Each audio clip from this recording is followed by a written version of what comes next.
Check us out to hear the latest on life in the volunteer state. Yvonnca and her guests discuss everything from life, love, and business with a Tennessee flair. It's a Tennessee thing. Always relatable, always relevant, and always a good time. This is Talking Tennessee, and now your host, Yvonnca. This episode is brought to you by Landes Home Collection, the place where you can find home decor items, self-care items, and so much more. Shop with us and get the right things for you and your home at www.landeshomecollection.com. Welcome back to Talking Tennessee with Yvonnca. I am your host, and I am here with Kelly Mathis from Women's Basketball Hall of Fame. Welcome, Kelly. Thank you. So excited to be here. I'm excited for you to be here. Everybody, this person I have only known this year, and it's a budding friendship that I'm excited about. You have such a great heart. You give to your community. You work hard to make a difference. And I'm just proud to say, you're my friend. Oh, thank you. I appreciate that. Well, tell me, who is Kelly Mathis? Well, Kelly Mathis, I think we're all still trying to figure out who we are. Yes. But the one thing is you never forget where you came from. Yes. So, East Tennessee raised from Maryville. Maryville, Tennessee, and went to Maryville High School, graduated, and left, and now finally back. So, I'm happy to finally be back, closer to family, reconnecting a lot with a lot of old friends, high school friends. That's good. So you're from Maryville and Maryville. Yes, Maryville. Yes. So you're from Maryville. You've been back how long? I have been back a little over 2 years. I can't believe it's almost 2 years. Almost 2 years, and we're glad you're back. But tell me this. What made you have the love of basketball? Take us back. Take you back. Well, you know, my sister and I have an older sister, and we were always in the stands watching probably every sporting event, from baseball, football, and not because my dad was on the sidelines coaching or anything like that. He was in the game as an official. Who's your dad? Give your dad a shout out. Okay. Barry Mathis is my father. Okay. And hi, Mr. Mathis. And so we would go to these games, and everybody would be yelling at your father. Whether it didn't matter which team, it was a bad call either way. But that's, and I remember specifically my sister and he made us dress up when he was officiating Vincent Yarbrough, and he was playing at Cleveland High School, and we were going to Cleveland because Dad had the game, and I'd be like, Dad, nobody else dresses up for these games. Everybody knows that we're the officials, the referees' kids. Yes. So I can imagine some of those games you sat in, and when people realize you were the kids, to the referee, they're like, get your dad in check. Yes, exactly. I don't know how many times we've heard. I remember specifically in the gym and saying, Dad, some guy said that you're dog breath. So that's where the love of just athletics came from. We are a very sports-oriented family. Okay. I don't think my sister and I had any other choice but to play sports. Yes. So that's where the love of the game came from. And it was, a unique childhood, just because, it wasn't the coach. It wasn't someone that was a professional athlete. It was the referee. Yeah. A referee that was saying one day everybody liked the calls he made, and the next day they hated your dad. Yes, exactly. And then when I became a coach, I was like, Dad, there's no such thing as a bad call. It's just a wrong call. Wrong call. Yes. And you were like, you're calling them wrong. Yes. So when did you start playing basketball? I started playing basketball when I was 3 years old. I started dribbling the basketball in the driveway and up the sidewalk, and I would dribble. And I would go to the games, and my mom, we really didn't want to, a bunch of times when you go to games, you'll see kids running around playing and not really paying attention to the game. My sister and I sat there and we watched the games. So and you were focused. We were focused. So when you started at 3 and you're playing basketball, when did you get to a point that you realized, you know what, I want to make this a career? I want to, go all the way through school, college. When was that it moment for Kelly Mathis? That it moment was when you're growing up in East Tennessee and you have somebody of the name of Pat Summitt, and you watch them, and that's when women's basketball was just then becoming televised, and you would watch the Lady Vols play, and I had a love for the Lady Vols, and I still do. Yes.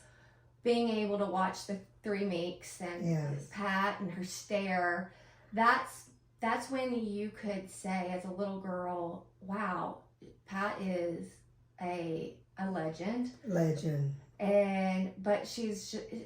it wasn't just about what she did on the sidelines and how many games she won, but she was a mom. She was. And she could be successful. And I saw that. And even though I think everybody that grew up in East Tennessee wanted to go play for the Tennessee Lady Vols and play for Pat Summitt. Because of Pat Summitt. I mean, most definitely. Yeah, but I was like, I want to be Pat. I want to be Pat. I think a lot of people want it to be.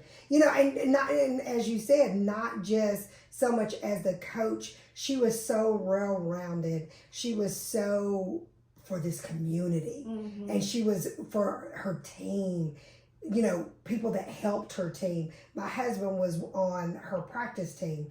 And David said that was some of the best years of his life. He said Pat treated him like, well, for one, she was hard on him, but she was hard on him in a good way, but in a way of, you cannot mess this up. This is an opportunity that normally you may not get, and you don't mess this up. And he said she held the practice team accountable just like her players. And David was like, he got to see the woman the legend. Yeah. The person that was that mom, that wife, that community leader that everybody looked up to and wanted to be her. But at the same time, she was very humble. I know when I went to basketball camp, I went to one of her basketball camps, and our whole team went. And I'll never forget her driving down the street. I told John Cronin was on the podcast a few months ago, and I was telling John the story about Pat picking me up in her Mercedes, two-seater Mercedes, and literally she drives up and she said, "You want to ride?" And that's how humble she was, Kelly, that she picked me up, talked to me about life, took me back to the dorm, and that was like an odd moment for me. So I can imagine, I didn't go as far as you went into basketball, into college and coaching and all that. So I can imagine, you probably watched everything about Pat Head Summit.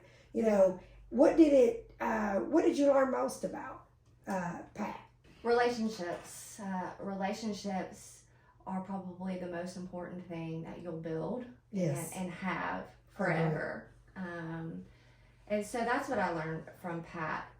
When I would listen and watch Pat speak, it was like she was speaking just to you. And that's the truth. And she was very sincere. She wasn't trying to put on this air. Yes, this air. She was just speaking the truth. She was just being who she was, and you could tell her heart.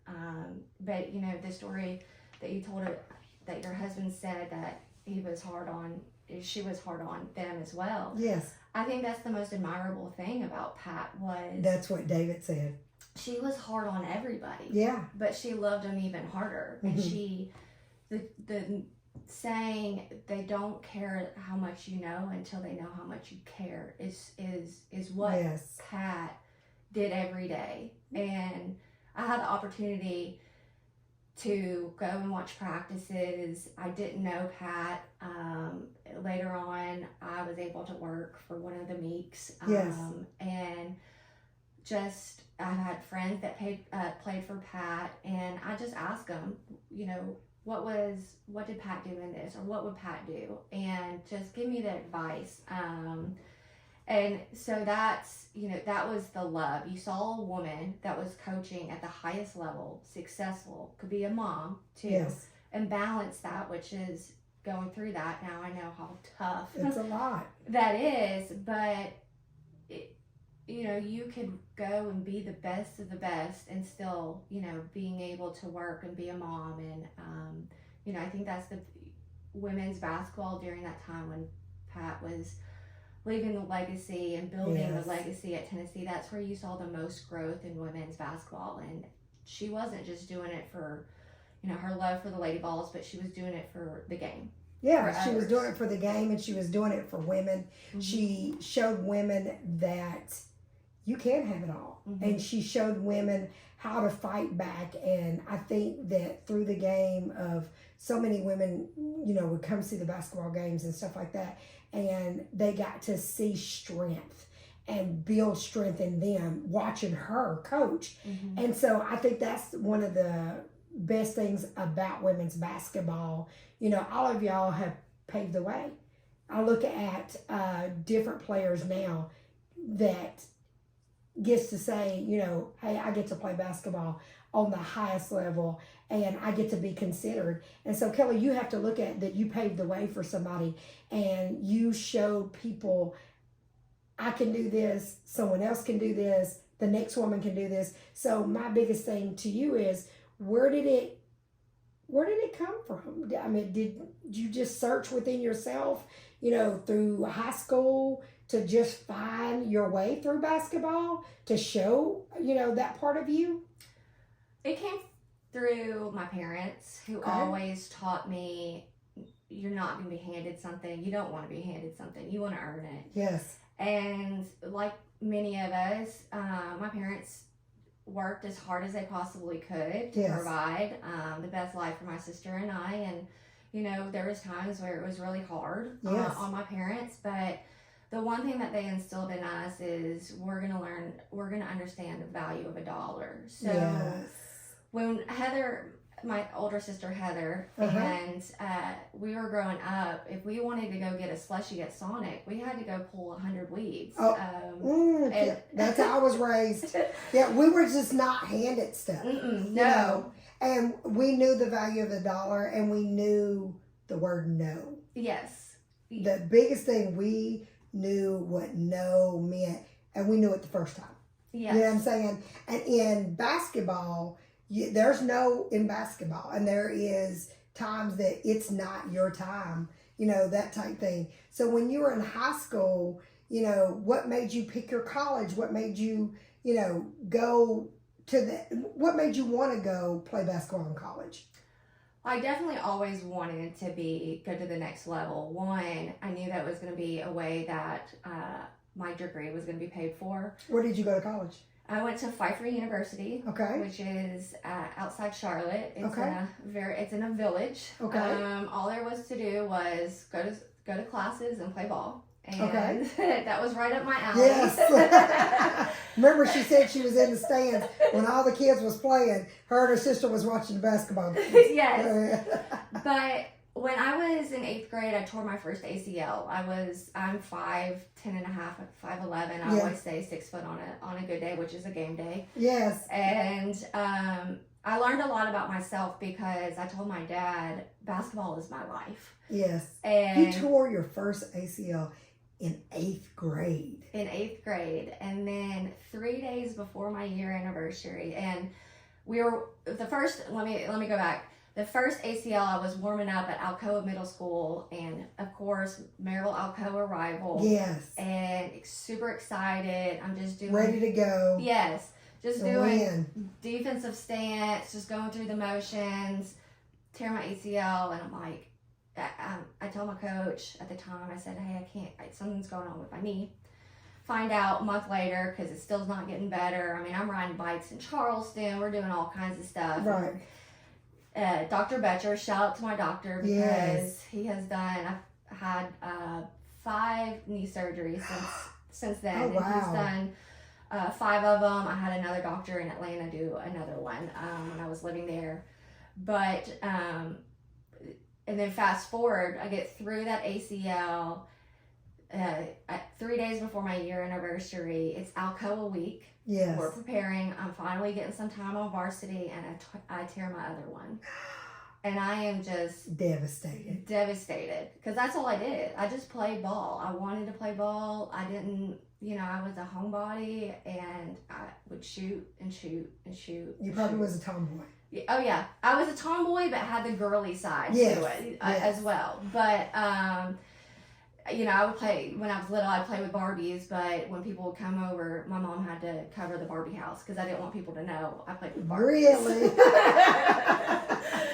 But so that taught me a lot because it was the thing that I loved the most, but it was taken away from me, and it wasn't something. Is that what made you fight? That fight back?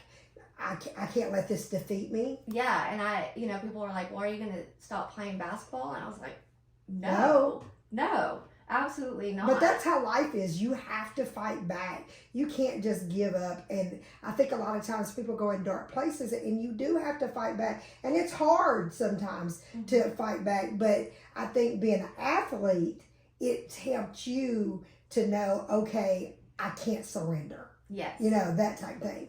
So when you got to college, what was that like? It was tough. I went to play for Heather Macy. This was her very first head coaching position. I played Division II, and she was tough. I mean, I was in 3-a-days sometimes. I was in 2-a-days. Oh, wow. It would be a 5 a.m. That's why I don't work out anymore at 5 a.m. I've had enough 6 a.m. workouts. I'm done. I'm tired. But there's times I call my parents crying, I can't do this. Yes. And but that's the thing that I loved about Coach Macy is she was fiercely competitive, and I was fiercely competitive, and she pushed me to a whole nother limit, and that I had never been pushed before. And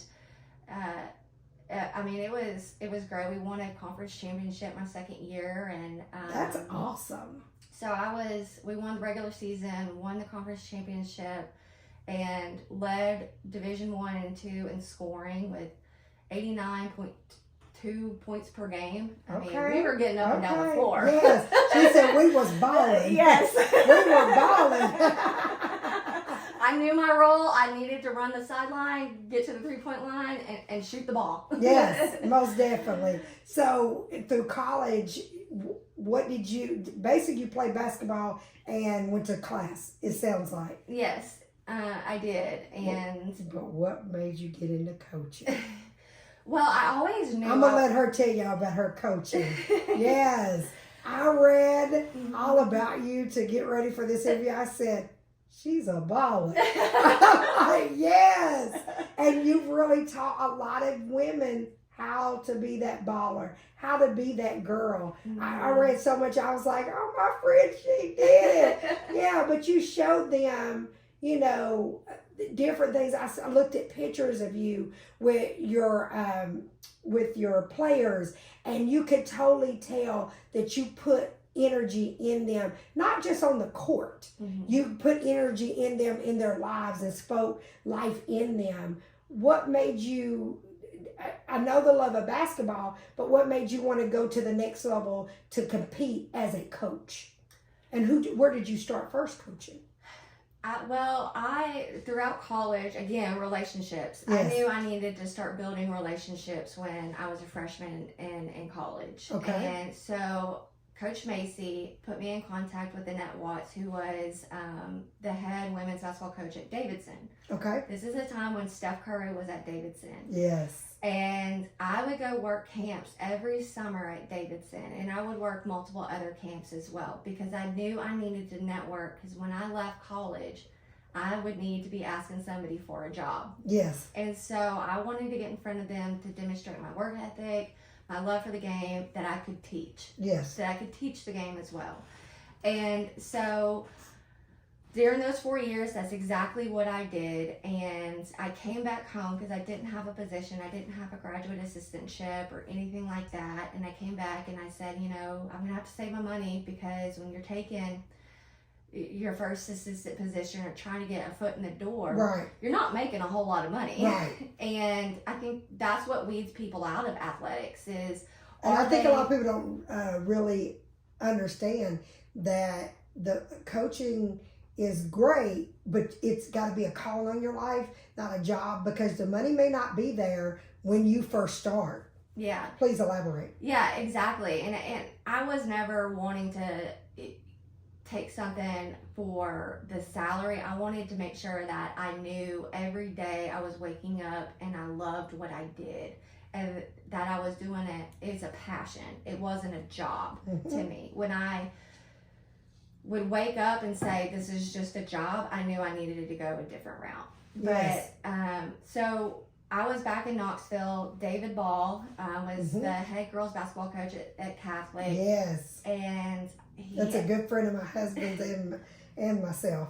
I love David Ball. I do too, and he helped me through those 2 ACLs. So him Did and Jackie he? Ainsley, Yes. I would Shout train. out to David Ball. Yes. And so he asked me, hey, come coach with me. I would love to have you as an assistant. So that's where I started. And then a couple months later, one of the assistants from Davidson was an assistant at Washington and Lee University, Division III school in South Virginia.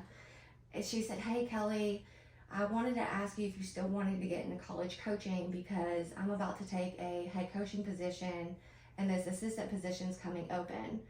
I go up there, interview, I get the job, and now I'm on my way. Now you're a coach. And now I'm on my way. But it was the relationships Yes. I built at Davidson, and this assistant called me out of the blue to say, I think you'd be the perfect assistant. It goes back to relationships. It does. And you had to nurture those relationships, because you maybe never be considered for that position if you didn't nurture it. So where did you go from there? After Washington and Lee, which is, that's the other thing is those Division III athletes, I mean, their commitment to do something that they're not getting a scholarship for. Yes. They're going for academics. That they have a love for the game and they want to continue to play. Was one of the best experiences I had. And then I went to work Florida State camp. Yes. And I was hired. I was coming back. I was doing what we call the camp circuit as a Division III coach, Division II coach. You can work other schools' camps. At the Division I level, you can't if you're on staff. That was now, I know since I've been out, the legislation could have changed. But so I was working the camp circuit to try to, again, network and also just nurture those relationships that I already had built. So I went to Florida State and I worked their camp. It was a day camp and got paid maybe $300 for the week and had expenses. True sacrifice. Gas expenses, all kinds of expenses, Yes. so really, was I making? No, I was losing money but it to was go. the love for the game. Exactly. And they hired me out of camp. I was on my way. I was actually at Davidson College's basketball camp working that camp. And Sue Simrau called me and said, I want to offer you this recruiting behind the scenes position on our staff. And I said, when do you need me? And she goes, well, I would love for you to come down here and shadow the girl that's about to leave for a coaching position, because you're going to be running all our camps. Right. I said, okay. And I was down there in the next week. My parents moved me from Virginia to Florida. Oh, wow. They packed up my apartment and moved me down to Florida. And that's where things really just took off in my career. Really? So tell us about that. When it took off, what did you do next? After Florida State, there was an assistant that left Florida State and was hired on to Coach Andy Landes' staff at the University of Georgia. And Andy is somebody that I've always admired because, one, he's from Marble. Yes. A lot of people... My aunt played for him. Keep going. And Angie, who is still one of my best friends, my mentors. Yes. she called me and said, hey, there's a position that's about to open up at the University of Georgia, and we're going to kind of change it into that recruiting position that you're currently doing at Florida State. At Florida State, I was not full-time. I was a 1099, and then I would get paid bi-weekly, just part-time hours. So I wasn't making that much money at all. I wasn't making any money. I was living still on ramen noodles. Is what I was doing, and the free pizza that we could possibly get. Most ballers know ramen noodles. They do know that. But then Coach Landes called me. I interviewed, and then I spent 4 years at the University of Georgia. And what was that experience? It was incredible. My aunt loved him. Yes. He, you know, a lot of people see him on the sidelines and, you know, yelling, and that's his, I always told people that's his passion. That was his passion for the game, for his players to win, to be successful. But he is one of the best people that I've ever worked for. He taught me so much just about life and the business aspect of college athletics, and to make sure that what you ask for is really what you want, because if you ask for everything, it's always going to be no. But you know, and he really just took me under his wing and just really nurtured you. And just nurtured me. And then I was on that staff was Joni Crenshaw, who's now Joni Taylor. She is the head coach at Texas A&M. She was his associate head coach. Angie Johnson was the recruiting coordinator, and Robert Mosley. And we had a phenomenal staff, and we really got along. And then when Coach Landes retired, I get a phone call from Joni, and Joni just had gotten engaged, and she says, Kelly, I'm on my way back from Maribel, spending a weekend with my family, and she goes, hey, can you come by my house? I have some questions I want to ask you just about my wedding and things like that. And I walk in her house, and she's like, okay, it's not about the wedding, but tomorrow, Coach Landes is going to tell us that he's retiring, and I need you to help me put together a portfolio, because I want the head coaching position. And I was so excited. Well, one, I was excited for Joni. I was devastated that Coach Landes was going to be retiring. And kind of like bittersweet. Yes, very bittersweet.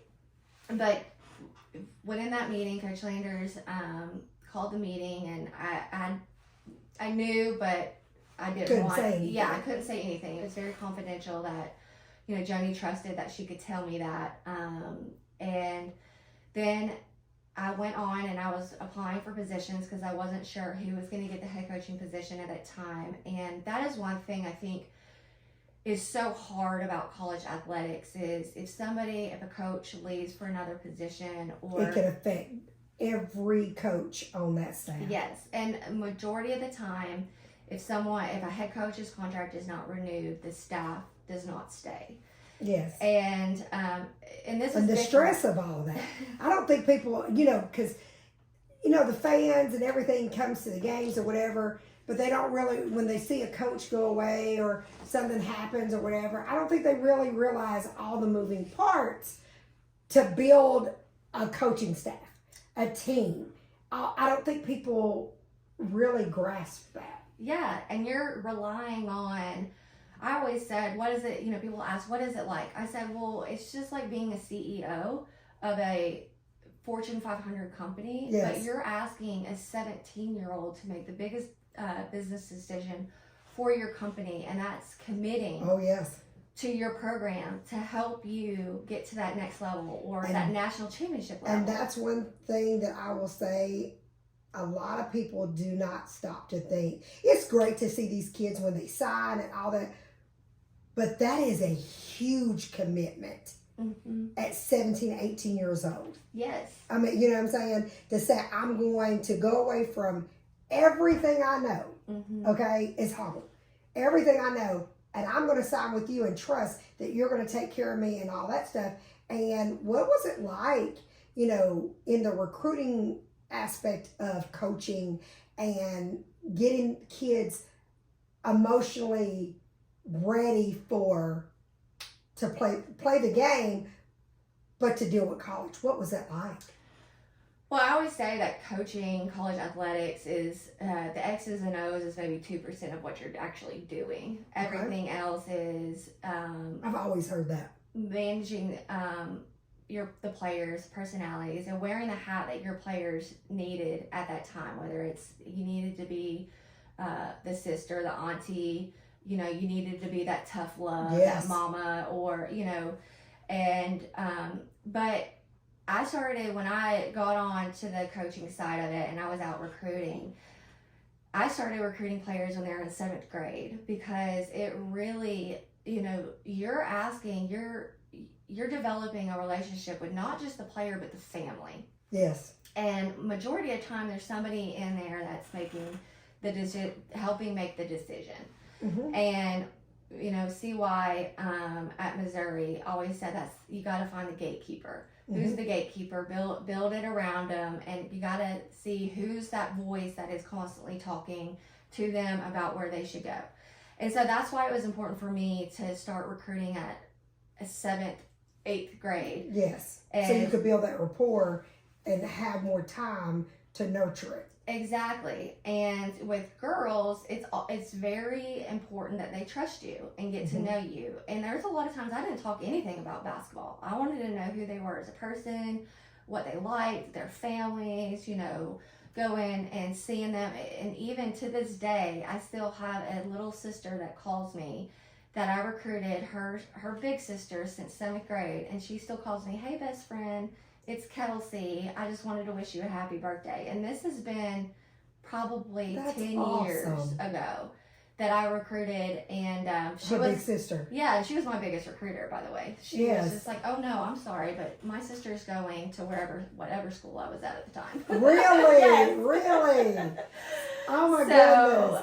I just look at a lot of the players nowadays that's out there, even Angel Reese. I look at her and her career and everything that is caught up pertaining to her, the platform. That's a lot to manage. If you think about it, it's a lot to manage. I see her on Instagram and stuff like that, and I'm like, I can't imagine, on the coaching side of it. But at the same time, it's great that she's getting this attention and she's worked for it and she's a phenomenal player. But it's still hard just to be young and trying to find your way, off the basketball court. You may have mastered that basketball court, but what's life going to be after you leave the basketball court? And so what was that like, Kelly? Yeah, I always said, if you want to be a woman, you have to see a woman. Okay. And so a lot of times when we were sitting in the house with their parents at an in-home visit, I would say, "I know you're trusting me with your most precious gift." Yes. Your most precious gift. Yes, your child. Your child. Yeah. And you're trusting that the next 4 years, I'm going to take care of your daughter. Mm-hmm. And that was my commitment. I said, this is a two-way, it's like a partnership. It's a two-way street. And you had to deal with not just mom and dad, but some of these kids that you go in their house may be living with their grandmother or living with their auntie or living with their uncle or whoever, so you had to deal with the dynamics of that. Yes. What was it like, just trying to get someone to sign with you, but at the same time do all your other obligations as a coach? Yeah. Well, signing players is very, very difficult. Yes. Very Yes. difficult. Yes, very very. difficult. So the ones that, the Kelly Harpers right now, Yes. I mean, they've got a really tough job. So They really do. And I think Kelly, honestly, shout out to Kelly Harper, love her, Yeah. love her. Went to an event some months back and Kelly was there and she had just came off the court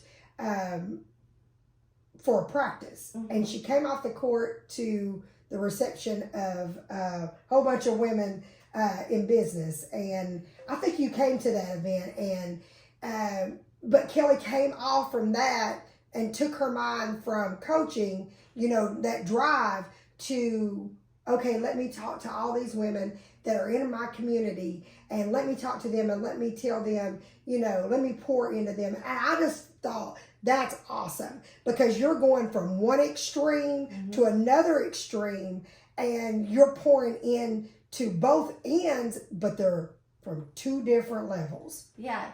And that's the thing is, as a coach, you had to be on all the time. Yes. There was no off time. There was no off time. I've always heard that. And, you know, even the ones, I mean, I didn't have my own, you know, I said, people would ask me, do you have kids? I said, yeah, I have 15. Yes. Those are my players. Yes. And there's different needs at all different times. But then, you know, you go as a coach, you go from the team and the strategy part of it to a recruit and making sure you're hosting them. And then you go home, and the ones that had their families, well, they still had to be on because they had their own kids. Yes. And their kids are just, oh, you're finally home.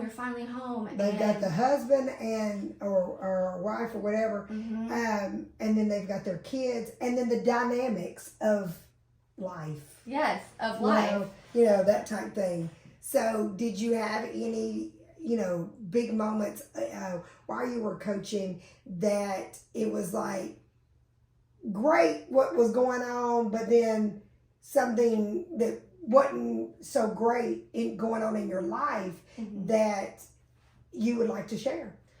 Yeah, I think one of the hardest times was during COVID for coaches, and definitely the players. That was, and it was hard for everybody. But during that time, I was working for Samika Randall-Lay, one of the 3 Meeks, and I was at Winthrop University, and COVID was going on. You had to quarantine. We were getting the swabs 3 times a week, sometimes 4 times a week. Wow. And before games, before you could travel, before, you know, someone would have COVID, so then we would all have to, you know, test again. Yes. And Meek did a great job, because we just didn't risk if some, you know, just because it was so, there was a lot of our players that they had parents that had some underlying health issues where it could really affect them. So we didn't risk it. We really navigated it, and so definitely shout out. COVID really was devastating to a lot of people, and I can't even imagine in coaching. I mean, because you having to look out for your staff and look out for the players, you know, and consult with the parents, and, you know, answer questions, and I can't even imagine that. So what was the thing that got you through that? The thing when it's the or other, one of the things, yeah, because there's probably many things that got you through, but it's your players, and it's the coaching staff that's around you, because, you know, I was 4.5 hours away from my immediate family, and during that time my father actually was diagnosed with kidney cancer, and so I had, you know, that side of, I wanted to be able to be, you know, with my family, right, but I had to quarantine. You know, yes. So I couldn't come home. I couldn't just come home and spend time, because there was, you didn't want to get your dad sicker.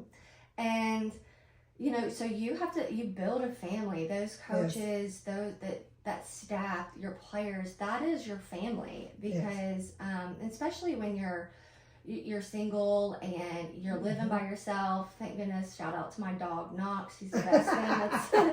That's, you know, I mean, but you named your dog Knox. Yes. Love it. But it's those relationships you have, because even though you have to be on, you're still human.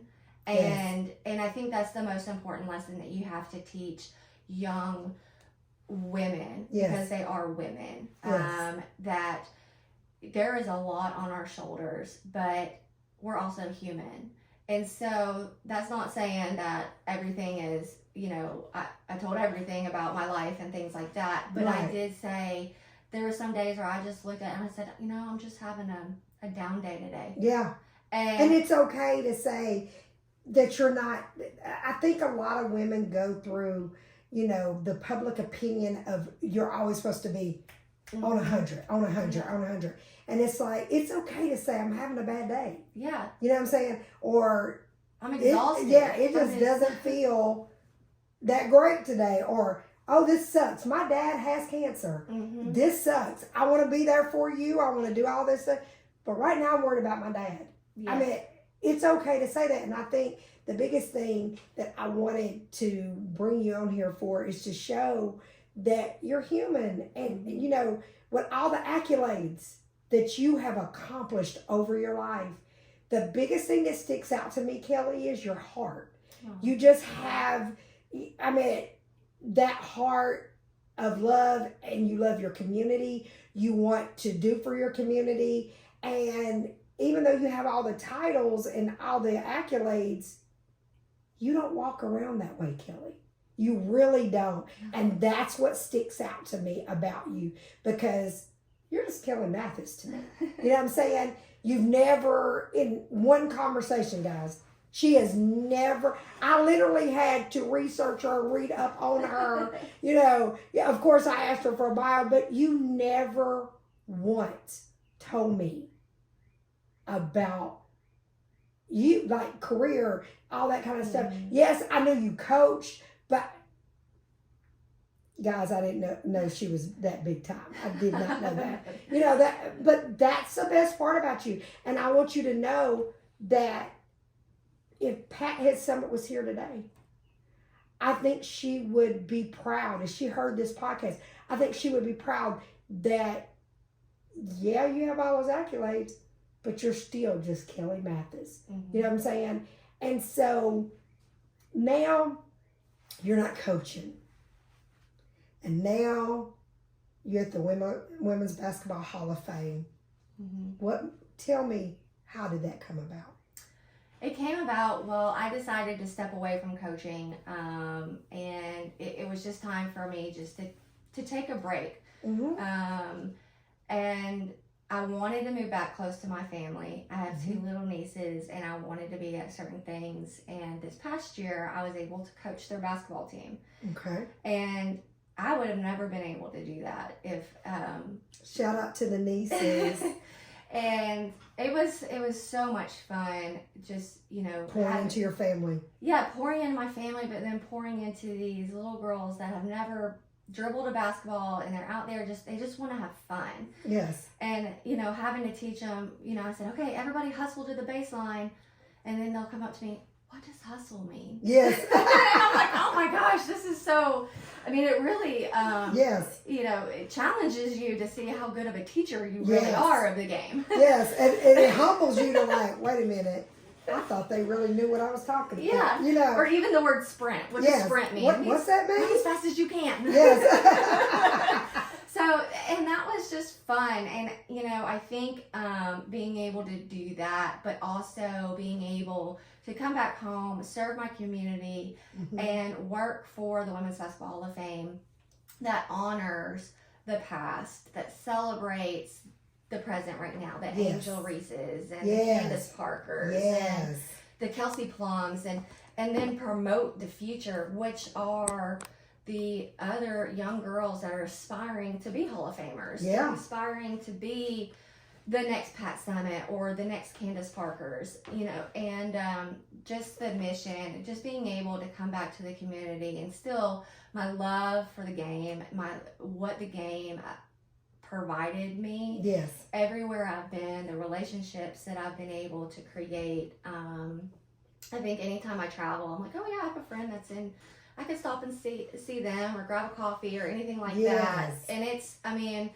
men's side, women's side, because when I was a coach, I was always in the men's practices because I wanted to see what they were doing, how they did it, how they talked to the players, all of that. So I always tried to make sure that I had a relationship with the men's staff. Yes. And then, you know, I mean, there was times where I was working on my master's. I was on the road 7 days a week. I had the most scouts, meaning I was prepping strategy for if I were playing Wake Forest. I know every single play that they run. I've watched probably 4 or 5 games. You know, I was up majority of the time when it was my scout week preparing for the next scout. I was up at 3:30, 4 a.m. watching film because I had a paper to write. I had to be on the road till 11 o'clock at night or 12 o'clock. You know, I was catching another flight somewhere.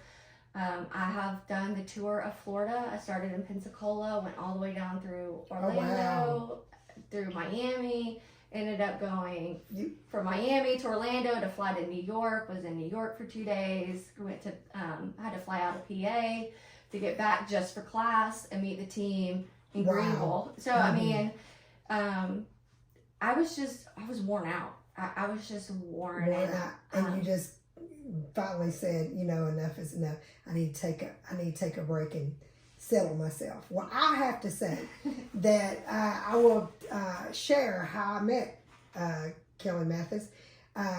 Carolyn Roddy Bush, a Hall of Famer from my hometown, had her to call me about the induction. And I have to say that, Kelly, you impressed me. She was calling me about sponsoring for two young girls.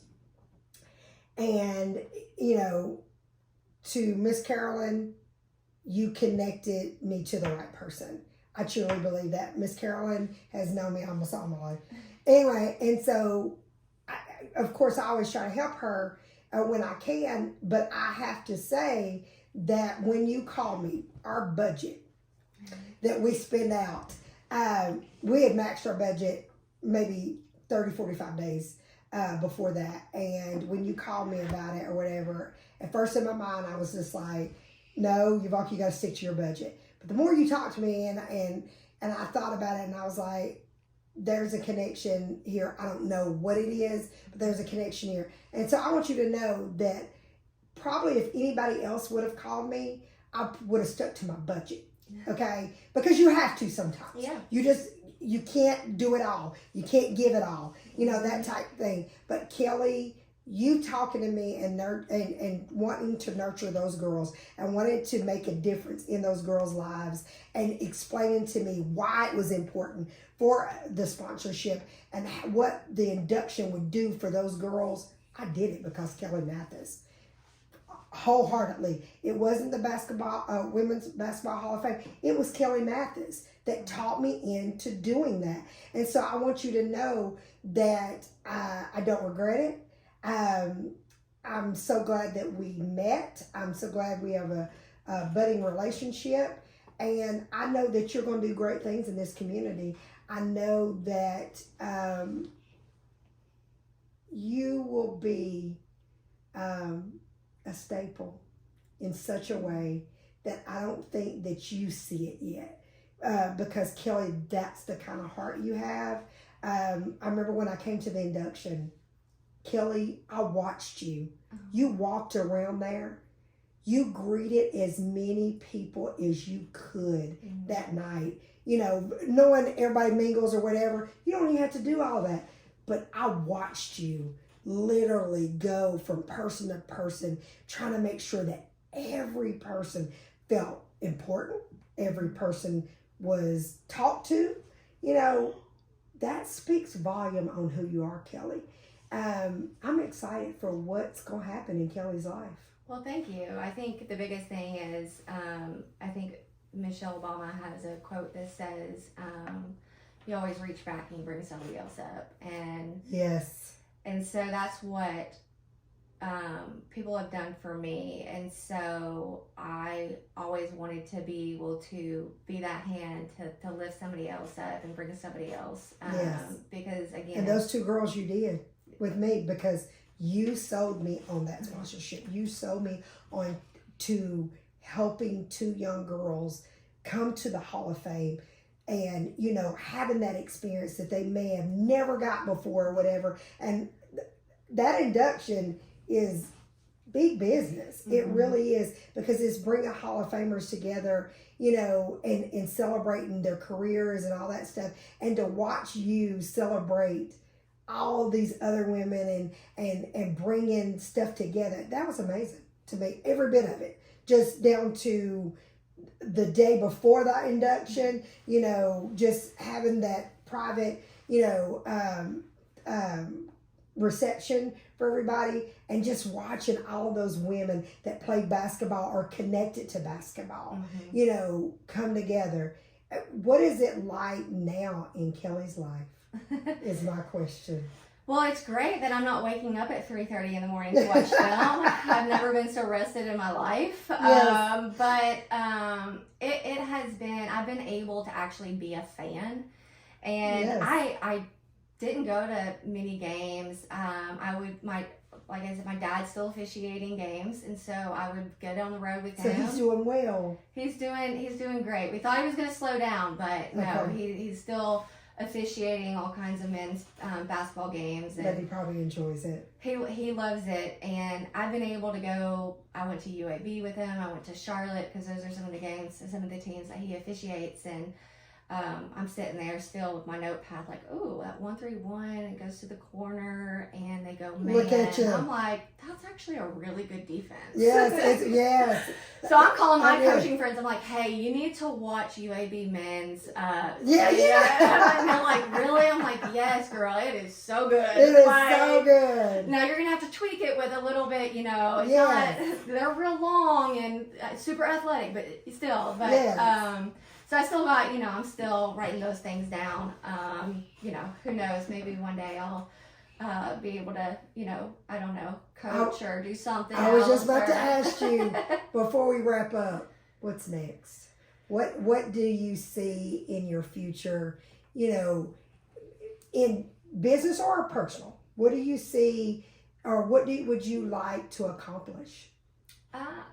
You know, whatever God has in store for me, because He's already written those chapters, Ooh. that's that I want to make sure I'm living out His plan. So even though when I was younger, I'm like, I want to do this, and I want to do this, and I want to do this, as you grow in your faith, you really just want, you know, as a person and as a woman of faith, you Yes. just allow Him to take the wheel. Take the wheel. And that's just, so I want to be able to do that, but I want to be the best person I can be for my community, for my former players, for the people that have helped me along the way, given Yes. me opportunities, and just enjoy life and enjoy playing with my nieces. Jordan, she's going to play with the nieces. Thank you for coming, Kelly. Thank you for having me. This Most was fun. definitely. We'll have you back so we can get an update, because I know Kelly is going to do great things. Thanks for everything. Thank you. Come visit us at the Women's Basketball Hall of Fame. We will come visit you. Tune in every Friday at 4 for Talking Tennessee Down Low. Bye, guys. Thanks for listening to Talkin' Tennessee with Yvonnca. Watch out for our weekly episodes from the First Family of Real Estate, and check us out on the web, www.YvoncaSalesRealEstate.com. See our videos on Yvonca's YouTube channel, or find us on Facebook under Yvonnca Landes, and Twitter at Yvonnca Landes. And don't forget to tell a friend about us. Until next time, Yvonnca signing off.